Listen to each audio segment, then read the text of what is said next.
Hello, आप सभी का स्वागत है जेएस शिक्षा केंद्र में। आज हम सीटेट के लिए सीडीपी में जो है इंटेलिजेंस नामक टॉपिक पर जो है इम्पोर्टेंट क्वेश्चंस ले करवाएँगे, जो प्रीवियस ईयर में पूछे गए हैं। इससे पहली वीडियो में जो है हमने child centred and progressive education नामक टॉपिक पर सभी इम्पोर्टेंट क्वेश्चंस को करवा दिया था। तो आज जो है हम इंटेलिजेंस टॉपिक पर जो है सभी प्रश्नों को करेंगे जो प्रीवियस ईयर में पूछे गए हैं। तो चलिए शुरू करते हैं प्रश्न नंबर 1 से। प्रश्न नंबर 1 है, कह रहा है कि एक बच्चे की बुद्धि को प्रभावित करने वाला सबसे महत्वपूर्ण विद्यालय संबंधी कारक कौन-सा है? तो यहाँ पे विद्यालय संबंधी जो है कारक पूछ रखा है। कह रहा है पाठ्यक्रम, अनुशासन, पाठ्यचर्या संबंधी गतिविधियाँ, तो ये सभी हो जाएगा, उपयुक्त सभी जो है हमारा बिल्कुल सही हो जाएगा।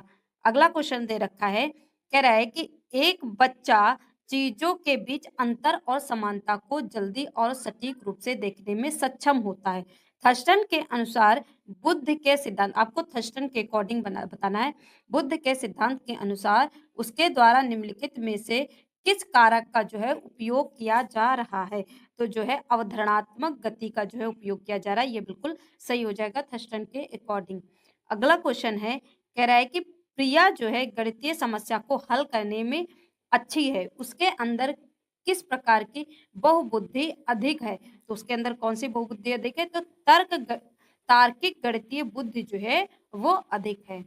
अगला क्वेश्चन है हमारा, कह रहा है कि न्यूनतम बुद्धि से सर्वाधिक बुद्धि तक का सही अनुक्रमिक क्रम कौन-सा होगा? मतलब सही कौन-सा होगा? मतलब न्यूनतम बुद्धि से लेके उच्च बुद्धि तक आपको बताना है।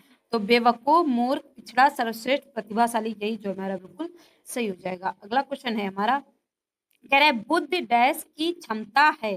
तो बुद्धि जो है वो किसकी क्षमता है आपको ये बताना है। तो कह रहा है कि अधिगम की, नई परिस्थितियों में स्वयं को समायोजित करने की, विचारों के संदर्भ में सोचने के, उपयुक्त सभी। तो उपयुक्त सभी जो है हमारा ऑप्शन बिल्कुल सही हो जाएगा। अगला क्वेश्चन है हमारा, कह रहा है कि हार्वर्ड गार्डनर ने प्रस्तावित किया कि, तो उन्होंने क्या प्रस्तावित किया आपको ये बताना है। तो कह रहा है कि बुद्ध एक व्यवहारिक लक्ष्योन्मुखी गतिविधि है, तो बिल्कुल नहीं, ये नहीं कहा। कह रहा है बुद्ध में एक पदानुक्रमिक क्रम में 7 बुद्धि शामिल है, तो नहीं 8 बुद्धि शामिल है। कह रहा है बुद्ध एक सामान्य क्षमता है जिससे उन्हें जी कारक के रूप में चिन्हित किया गया है, तो ये भी हमारा सही नहीं होगा। कह रहा है बुद्ध में कई प्रकार की मानवीय क्षमताएं जो हैं वो शामिल है, तो ये बिल्कुल सही हो जाएगा क्योंकि हॉवर्ड गार्डन ने जो है 8 प्रकार की बुद्धि बताई जिसमें भाषीय, संगीतज्ञ, तार्किक, गणितीय, स्थानिक, शारीरिक, अंतरावैयक्तिक और प्रकृतिवादी जो है बुद्धियाँ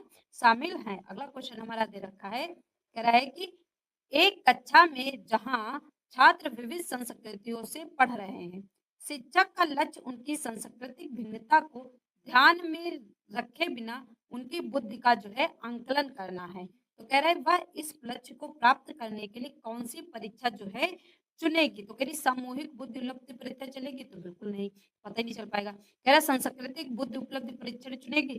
तो ये भी नहीं होगा। कह रहा है कि सांस्कृतिक निष्पक्ष बुद्धि लब्धि परीक्षण जो है चुनेगी, तो ये बिल्कुल हमारा सही हो जाएगा। अगला क्वेश्चन है हमारा, प्रश्न नंबर 8, कह रहा है कि एक शिक्षिका अपने शिक्षार्थियों की विभिन्न अधिगम शैलियों को पूरा करने के लिए विभिन्न प्रकार के कार्यों का जो है उपयोग करती है। तो किस प्रकार के कार्य को कह रहे हैं कि विभिन्न प्रकार के जो है अधिगम शैलियों को पूरा करने के लिए।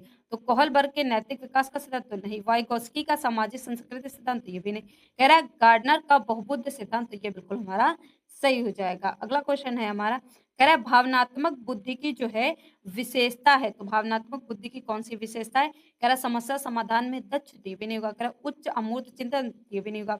मजाकिया स्वभाव, तो ये भी नहीं होगा। कह रहा है बेहतर पारस्परिक संबंध जो है ये बिल्कुल हमारा सही हो जाएगा। अगला लास्ट क्वेश्चन है हमारा, कह रहा है निम्नलिखित में से कौन-सा अवलोकन हार्वर्ड गार्डनर के बहुबुद्ध के सिद्धांत का समर्थन जो है करता है? तो क्या पहला है, कह रहा है मस्तिष्क के एक भाग की क्षति केवल एक विशेष क्षमता को प्रभावित करती है, ना कि संपूर्ण को। तो यही जो है हमारा बिल्कुल सही हो जाएगा। आज के लिए इतना ही, कल मिलते हैं नए टॉपिक के साथ। यदि आपको हमारी वीडियो पसंद आई हो तो हमारे चैनल को लाइक, सब्सक्राइब एंड शेयर करें। धन्यवाद।